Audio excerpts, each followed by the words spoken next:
Bismillahirrahmanirrahim. Assalamualaikum warahmatullahi wabarakatuh. Salam sejahtera untuk kita semua. Salam Om Swastiastu, Namo Buddhaya, salam kebajikan. Selamat siang teman-teman semua dan Ibu dosen Jatut Yoga Prameswari MPD yang saya hormati. Semoga kita semua berada dalam keadaan sehat dan jangan lupa untuk bahagia. Puji syukur, marilah kita panjatkan kepada Tuhan Yang Maha Esa, serta salawat dan salam tak lupa tercurahkan kepada Nabi Muhammad SAW. Sebelum melanjutkan presentasi, alangkah baiknya kita berdoa menurut kepercayaan masing-masing. Berdoa dimulai. Berdoa selesai. Perkenalkan, kami dari kelompok 6 yang diiringi oleh saya Zilda Sisifa Alfiani sebagai moderator, dan anggota kelompok saya yang pertama ada Nova Damayanti Sidebang, kemudian ada Naswa Kolda, lalu ada Afradiana Hakimah, dan yang terakhir ada Kotrunada. Pada hari ini kami akan mempresentasikan materi yang berjudul hubungan pemerolehan bahasa pertama dengan pembelajaran bahasa kedua. Sebelumnya, teman-teman, apakah ada yang sudah tahu apa pemerolehan bahasa pertama dan kedua? Lalu, bagaimana hubungan antara pemerolehan bahasa pertama dan pembelajaran bahasa kedua? Nah, untuk mengetahui jawaban tersebut, marilah kita perhatikan dengan baik pemaparan yang akan dijelaskan oleh presentator pertama, yaitu Nova Damayanti Sidebang. Kepada Nova disilahkan. Terima kasih.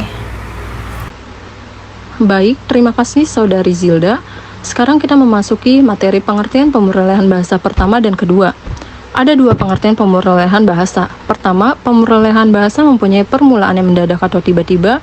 Kedua, pemerolehan bahasa memiliki suatu permulaan yang gradual yang muncul dari prestasi-prestasi motorik, sosial, dan kognitif pralinguistik, sehingga dapat dikatakan mempunyai ciri kesinambungan yang memiliki suatu rangkaian kesatuan bergerak dari ucapan satu kata sederhana menuju gabungan kata yang lebih rumit. Jadi, bahasa dapat dikatakan jembatan, karena dengan bahasa kita dapat memahami apa yang dikatakan oleh orang lain. Dijelaskan di sini ada dua pemerolehan bahasa.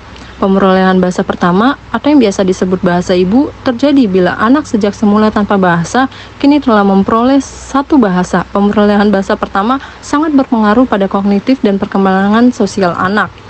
Jadi, bahasa ibu juga dapat disebut dengan bahasa pertama, dikarenakan bahasa pertama yang dipelajari oleh anak adalah bahasa ibu. Apabila anak belajar bahasa lain selain bahasa ibunya, maka itu dinamakan bahasa kedua. Nanti akan kita bahas. Di sini bahasa ibu berbeda dengan bahasa sang ibu ya teman-teman. Bahasa sang ibu itu bahasa yang digunakan pada orang dewasa ketika berbicara pada anak, di mana seorang anak sedang dalam proses pemerolehan bahasa ibunya. Sedangkan bahasa ibu itu bahasa yang dipelajari oleh seorang anak. Lalu ada pemerolehan bahasa kedua. Pemerolehan bahasa kedua yaitu kajian tentang bagaimana anak mempelajari sebuah bahasa lain setelah ia memperoleh bahasa ibunya. Ini disebut pemerolehan bahasa yang kompleks dan bertahap. Jadi, pemerolehan bahasa pertama atau bahasa ibu nantinya juga akan digunakan dalam memperoleh bahasa kedua. Dengan itu, pemerolehan bahasa kedua merupakan suatu proses untuk memperoleh kemampuan yang di dalamnya anak dapat menciptakan, menangkap, dan menggunakan kata tanpa mereka sadari yang digunakan dalam berkomunikasi. Terima kasih. Untuk materi selanjutnya akan dipaparkan oleh Saudari Afra. Baik, terima kasih kepada Saudari Nova. Selanjutnya adalah hubungan antara pemerolehan bahasa pertama dan pemerolehan bahasa kedua. Yang pertama, ciri-ciri pemerolehan bahasa mencakupi keseluruhan kosakata, keseluruhan morfologi, keseluruhan sintaksis, dan kebanyakan fonologi. Yang kedua, istilah pemerolehan bahasa kedua atau second language acquisition adalah pemerolehan yang bermula pada atau sesudah usia 3 atau 4 tahun.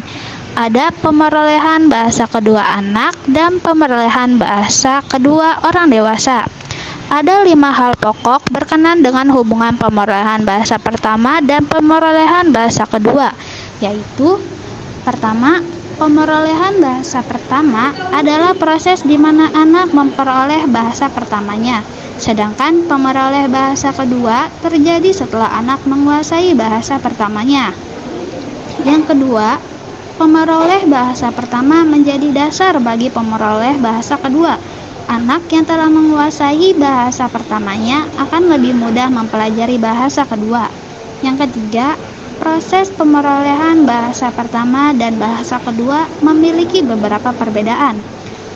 Pemerolehan bahasa pertama merupakan komponen yang hakiki dari perkembangan kognitif dan sosial seorang anak, sedangkan pemerolehan bahasa kedua terjadi setelah perkembangan kognitif dan sosial seorang anak sudah selesai.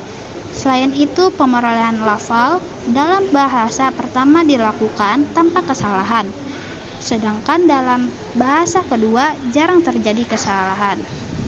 Yang keempat, lingkungan anak mempengaruhi pemerolehan bahasa pertama dan bahasa kedua. Anak akan lebih mudah memperoleh bahasa pertamanya jika lingkungan sekitarnya banyak menggunakan bahasa tersebut.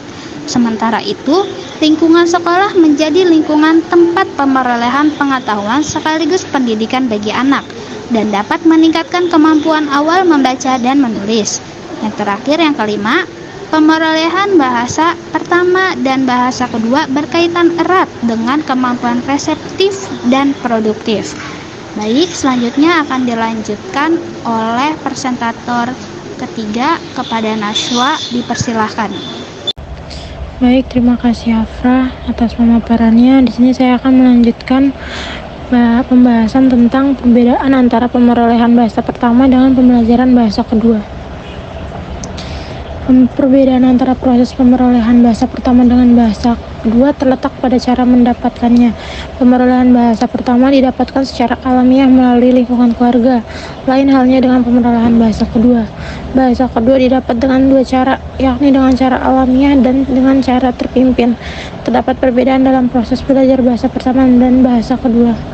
Materi selanjutnya akan dibacakan oleh Kotrunada. Kepada Kotrunada dipersilahkan. Baik, terima kasih Saudari Nashwa. Selanjutnya, teori-teori dan tokoh pembelajaran bahasa pertama dan bahasa kedua. Yang pertama ada teori behaviorisme.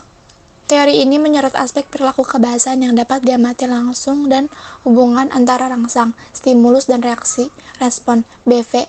Skinner adalah tokoh aliran behaviorisme. Menurut Skinner, perilaku kebahasaan sama dengan perilaku yang lain, dikontrol oleh konsekuensinya. Contohnya itu ketika siswa melakukan pelanggaran terhadap aturan-aturan di sekolah. Teori selanjutnya ada teori natisme. Menurut aliran ini, bahasa adalah sesuatu yang kompleks dan rumit sehingga mustahil dapat dikuasai dalam waktu yang singkat melalui peniruan. Chomsky merupakan penganut natisme. Menurutnya, bahasa hanya dapat dikuasai oleh manusia. Binatang tidak mungkin dapat menguasai bahasa manusia. Contohnya itu dalam kehidupan sehari-hari.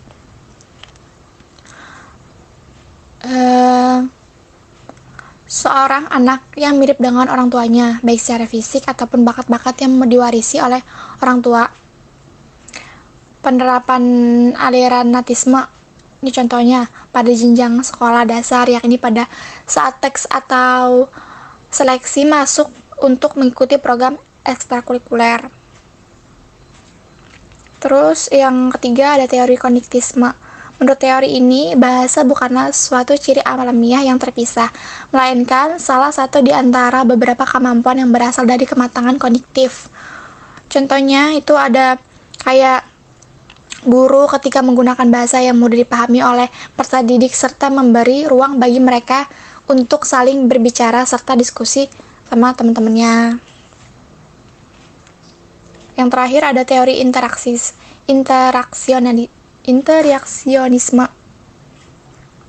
Teori ini beranggapan bahwa pemerolehan bahasa merupakan hasil interaksi antara kemampuan mental, pembelajaran, dan lingkungan bahasa. Pemerolehan bahasa itu berhubungan dengan adanya interaksi antara masukan, input, dan kemampuan internal yang dimiliki pembelajaran. Contohnya, kita sedang melakukan aktivitas belanja yang mana dapat pelayan yang menawarkan berbagai produk. Oleh sebab itu, Dalam hal ini, kita akan menempatkan diri sebagai seorang konsumen. Baik, selanjutnya dilanjutkan oleh moderator. Baiklah, selesai sudah pemaparan materi yang telah dijelaskan oleh kelompok kami pada hari ini.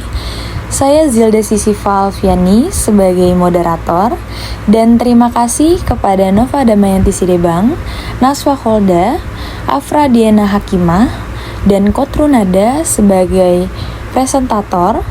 Maka dari itu saya akan menarik kesimpulan dari pemaparan tadi.